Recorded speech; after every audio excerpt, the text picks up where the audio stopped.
गीता का सार। श्री कृष्ण ने अर्जुन को गुरु बनकर डांटते हुए कहा, तुम विद्वान की तरह बात करते हो, लेकिन जो विद्वान होता है वह जानता है कि शरीर और आत्मा क्या होती है। इस शरीर का जन्म होता है और जिसका जन्म हुआ है उसका अंत होना निश्चित है, लेकिन आत्मा कभी नहीं मरती, अर्थात आत्मा अमर है।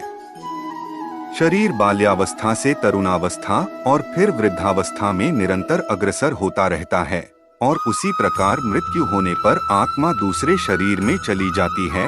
जो व्यक्ति सुख तथा दुख में विचलित नहीं होता, अर्थात सुख दुख में संभाव रखता है, वह निश्चित रूप से मुक्ति के योग्य होता है। किसी और के जीवन की नकल को पूर्णता के साथ जीने की तुलना में अपने भाग्य को अपूर्ण रूप से जीना बेहतर है। जिस प्रकार मनुष्य पुराने वस्त्रों को त्याग कर नए वस्त्र धारण करता है, इसी तरह आत्मा भी पुराने तथा व्यर्थ शरीर को त्याग कर नया शरीर धारण करती है।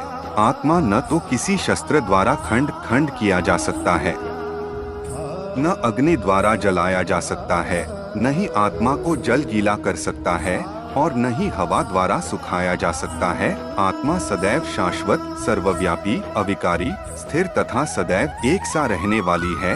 आपको काम करने का अधिकार है, लेकिन काम के फल पर कभी नहीं कर्म करो, फल की चिंता मत करो। तुम न तो कभी अपने आप को अपने कर्मों के फलों का कारण मानो और न ही कभी कर्म न करने में आसक्त हो जाओ, अर्थात हार जीत की परवाह किए बिना बस अपने कर्म को महत्व दो। क्रोध से पूर्ण मोह उत्पन्न होता है और मोह से स्मरण शक्ति का विभ्रग हो जाता है।